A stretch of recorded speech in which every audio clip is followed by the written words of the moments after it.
বাড়িতে কত কিছু, বাড়ির মধ্যে অনেক জিনিস থাকে, তাই তো? বাড়িটা তৈরি করলে কিছু থাকা যাবে, সেখানে আরো অনেক রকম ব্যবস্থা করতে হয়। যেমন আমাদের ক্লাসরুমটাইতে, ক্লাসরুমটা প্রথমে সিমেন্ট দিয়ে বাড়িটা বানানো হয়েছে, তারপর রং করা হয়েছে। হ্যাঁ, বিদ্যুতের কাটে, বিদ্যুৎ লাগানো হয়েছে, ফ্যান পাখা আলো লাগানো হয়েছে। তারপরে বেঞ্চ চেয়ার টেবিল এসব আনা হয়েছে। তারপর বই আনা হয়েছে, এইসব জিনিসগুলো হলো। এরপরে একটা শ্রেণীকক্ষের সবচেয়ে গুরুত্বপূর্ণ জিনিস কি? না,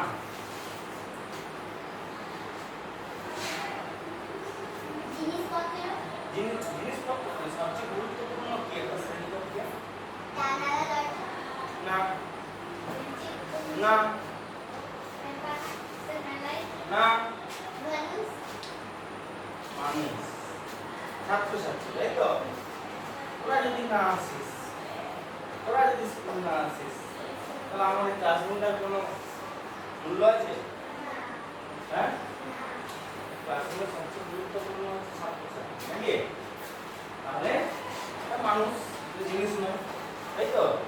তাহলে আমাদের জিনিসের কথা বলছে, কিন্তু মানুষের কথা বলেনি, মানে যে জিনিসগুলো আর কি।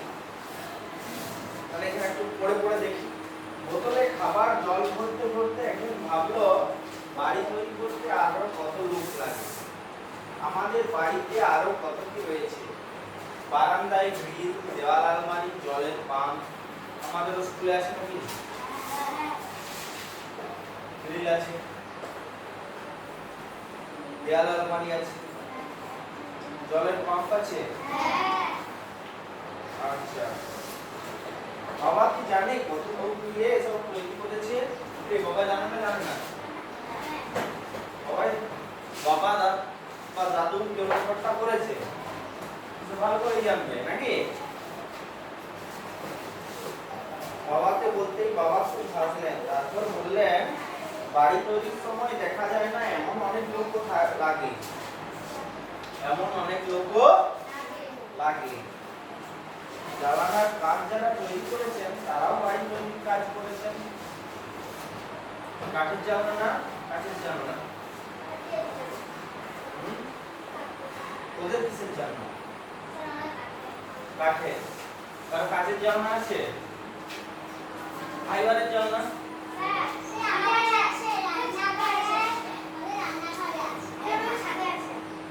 ছাদে আছে। ফাইবার বা ফাইবারের জানালা বা কাঁচের জানালা যেগুলো আছে, সেগুলো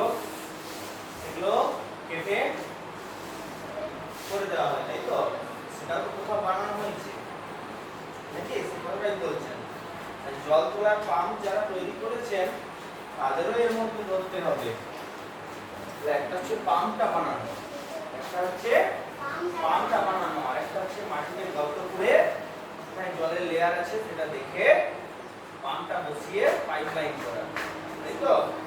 যারা পাইপলাইন করে তাদেরকে আমরা দেখতে পাই, যারা বাড়িতে এসে পাইপলাইন করে বা যারা পাম্পটা মাটিতে গর্ত করে লেয়ার খুঁজে, তাদেরকে আমরা দেখতে পাই, তাই তো?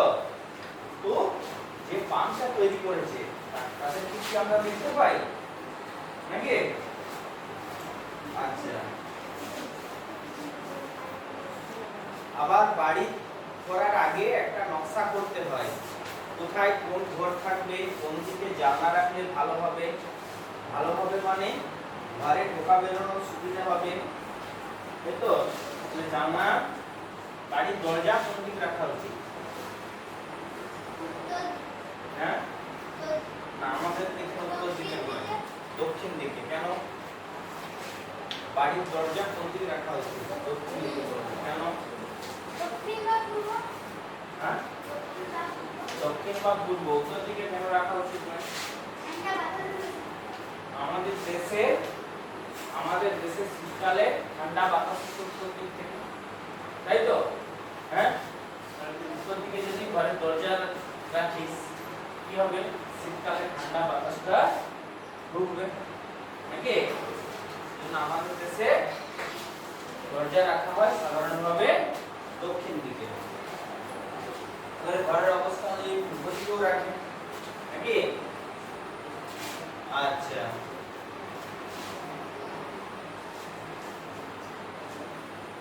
জানলা কোথায় রাখলে ভালো হবে? কোথায় তাক করলে ভালো হবে নাকি? জানলাটা এমন জায়গায় রাখতে হবে যাতে ঘরে পর্যাপ্ত পরিমাণ আলো ঢুকে নাকি? তুই এমন জায়গায় জানলা রাখলি, জানলাটা খুললে ওইদিকে লোকের ঘর আছে, ওইদিকে পাশেই লোকের ঘর, সূর্যের আলো ঢুকবে ভালো। জানলাটা এমন দিকে রাখলি সেদিকে গাছপালা আছে, বাগান আছে, ফাঁকা মাঠ আছে, সুন্দর আলো ঢুকবে নাকি? আবার জানলাটা কোন দিকে রাখি? পূর্ব দিকে জানলা রাখি। যদি পূর্ব দিকের জানলা রাখি, সকালে ঘুমবি, জানলা দিয়ে আলো এসে চোখে পড়বে নাকি? হ্যাঁ, সূর্যের আলোতে ঘুম ভেঙে যাবে। তাহলে জানলা দরজা এগুলো কোথায় রাখা হবে সেগুলো দেখতে হবে। সেরকম কোন দিকে রাখলে ঘরটায় ভালো আলো বাতাস যাতায়াত করবে নাকি? ধর আমাদের ক্লাসরুমটা, একটা জানলা রাখলাম এইখানে, আর জানলা রাখলাম না, আরেকটা রাখলাম ওইখানটায়, ভালো আলো বাতাস যাতায়াত করবে? করবে না, তাই তো? জানলা সবসময় কি রাখতে হয়? এদিকে একটা রাখলে তার উল্টো দিকে একটা। তো আমাদের ক্লাসরুমে নেই কেন? আমাদের ক্লাসরুমটায় নেই কেন? তাহলে উল্টা দিকে জানলা, পাশে অন্য ক্লাসরুম আছে, তাই এখানে রাখা যায়নি, তাই তো? তাহলে এসব খেয়াল রাখতে হয় কিভাবে জানলা রাখলে ভালো আলো বাতাস যাওয়া আসা করবে নাকি? ঘরে ঢোকা বেরোনোর সুবিধা হবে, শোয়ার খাট, আলমারি, বইয়ের তাক রাখার সুবিধা হবে, ঠিক আছে? তাহলে তুই আগে থেকে পরিকল্পনা করলি যে এই ঘরটায় এখানে খাটটা রাখবো, এখানে আমি একটা পড়ার চেয়ার টেবিল করবো, তার পাশে তাহলে এইখানটায় আমি বইয়ের তাক রাখবো। কি হবে? আমার পড়ার টেবিলের পাশে বইয়ের তাক থাকবে নাকি?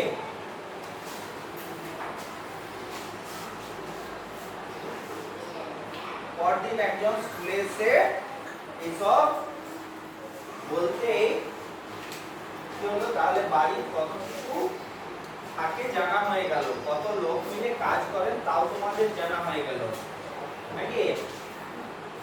একটা বাড়ি করতে ইলেকট্রিকের কাজ একজন করে গেছে, বা কয়েকজন তার দল এসে করে গেছে, যে মিস্ত্রিটার সময় তার দুজন এসে সবাই মিলে করেছে, চেয়ার টেবিল তৈরি করেছি, কেউ বেঞ্চ তৈরি করেছি নাকি? যে আমরা আলোটা দোকান থেকে কিনে এনে লাগিয়ে দিচ্ছি, সেটা তো কোথাও তৈরি করতে হয়েছে নাকি?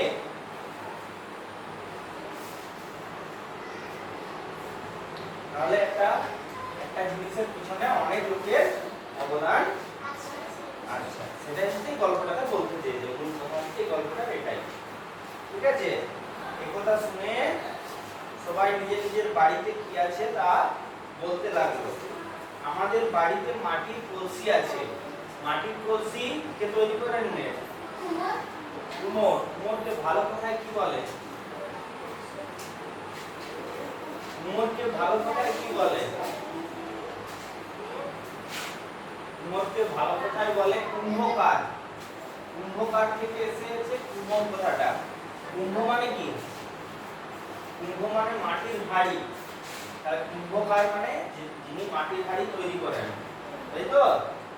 যিনি মাটির হাড়ি তৈরি করেন, সে কুম্ভ থেকে এসেছে কুম্ভকার, কুম্ভকার থেকে কুমোর, কুম্ভকার থেকে তবে জল ভরে কি করছে যে কুম্ভকার থেকে কুমোর।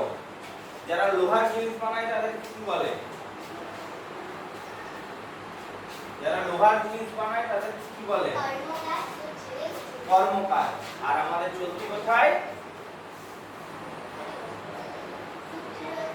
কামার, তাই তো?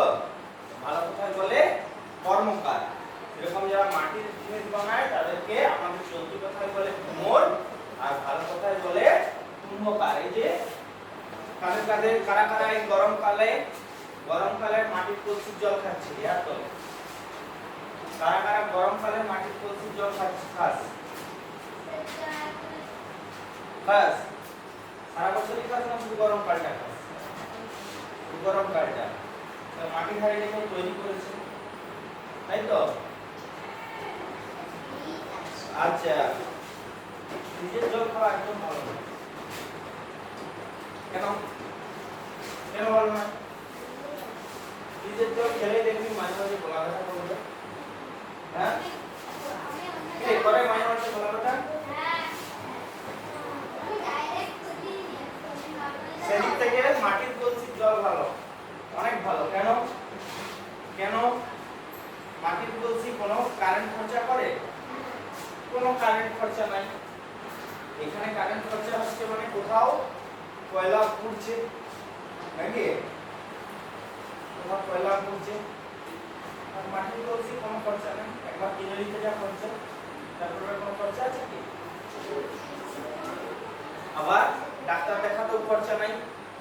নিজের জল খাবি, ডাক্তার দেখা করবে, সর্দি করবে, গলা ব্যথা করবে, ঠান্ডা লাগবে। মাটির কলসির জল খেলে কি ঠান্ডা লাগে? আচ্ছা, গরমকালে জল খুব ঠান্ডা থাকে। আমাদের বাড়িতে একটা বই রাখার আলমারি আছে, আমাদের ক্লাসে একটা বই রাখার আলমারি আছে। হ্যাঁ, বাবা চায়ের পেটি কাঠ দিয়ে বানিয়েছেন, তাহলে কাকার মোটা মোটা বই থাকে সেখানে। আমাদের স্কুলের কত বই এখানে, গল্প বই, পড়ার বই, কত কিছু আছে এখানে নাকি? আমাদের বাড়িতে, আমাদের বাড়ির চাল টিনের, বাড়ির ভিতরে একটা টিউবওয়েল আছে, তাই তো? তাহলে আমাদের বাড়িতে একটা ধান ঝাড়া মেশিন আছে, তাই তো? কাদের আছে ধান ঝাড়া মেশিন? এমনিতে পায়ে করে চালানোটা, পায়ে করে চালায় গোল গোল ঘুরে ওইটা ধান ঝাড়া মেশিন, যেটা সে পায়ে করে গোল করে চালায়। এখন মোটর লাগিয়ে দেয়, তাই তো? কারণ এখন পায়ের জায়গায় পায়েও আছে, অনেকে আবার মোটর লাগিয়ে দেয়, মোটরে ঘোরায় নাকি?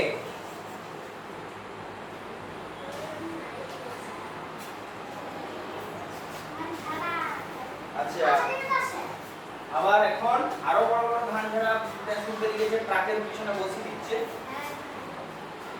কেটে কেটে চলে যাচ্ছে ধানগুলা। হ্যাঁ, ধানটা জমা হচ্ছে, ধানের খড়গুলোকে টুকরা টুকরা করে বাইরে ছুঁড়ে দিচ্ছে। ওগুলো ভালো রে, ওরে কাজটা তাড়াতাড়ি হয়ে যায়। কিন্তু গরুর খাওয়ার খড়টা পাওয়া যায় না, তাই কি?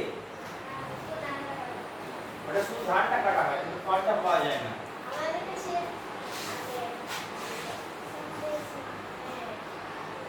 আমাদের বাড়ির কাছেই মাঠ, কিন্তু বাড়িটা অনেক উঁচু জায়গায়, বাড়িটা অনেকটা উঁচু জায়গায়। আচ্ছা, বাড়ি সবসময় একটু উঁচু করে করা হয় কেন?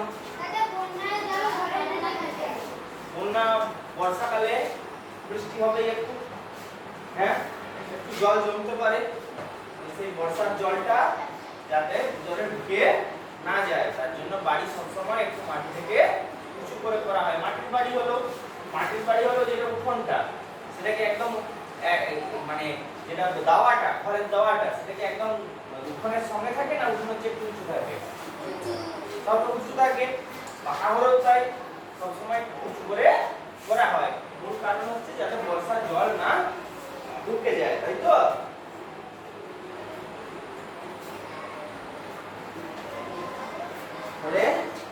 বাবা কি বলছেন? একটু উঁচু জায়গায় বাড়ি করতে হয় যাতে বন্যার জল ঘরে না ওঠে। চাষের জমি আর বাড়ির জমি আলাদা, চাষের জমি আর বাড়ির জমি আলাদা, তাই তো?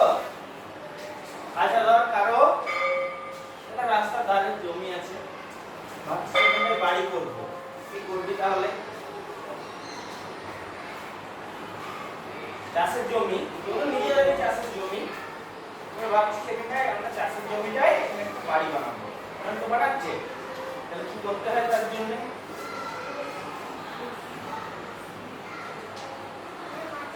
হ্যাঁ, সে একটু উঁচু তো করতেই হবে নাকি? আর যদি কলম দিয়ে হয় তাহলে কলম দিয়ে দেখবে একটু উঁচু করে দেয়, দিয়ে বালি দিয়ে ভর্তি করে একটু উঁচু করে দেয় নাকি? আর যদি কলম দিয়ে না করে মাটির ঘর হয় বা এমনি কলম ছাড়া ঘর হয় তাহলেও মাটি ফেলে আগে আগে উঁচু করে নাকি? আচ্ছা, একটু উঁচু করতে হয়। আর একটি সরকারি কাজ করতে হয়, জানিস তো সেটা? কোথাও বাড়ি বানাতে গেলে পঞ্চায়েতের অনুমতি নিতে হয়। আর আর যদি কোনো চাষের জমি আছে, এই চাষের জমি আছে, সেটা তো বাড়ি বানানো হবে। সেটা সেটা এই ভূমি দপ্তরে গিয়ে, ভূমি দপ্তর কোথায় আছে? ব্লক অফিসে, তাই তো? কে রে?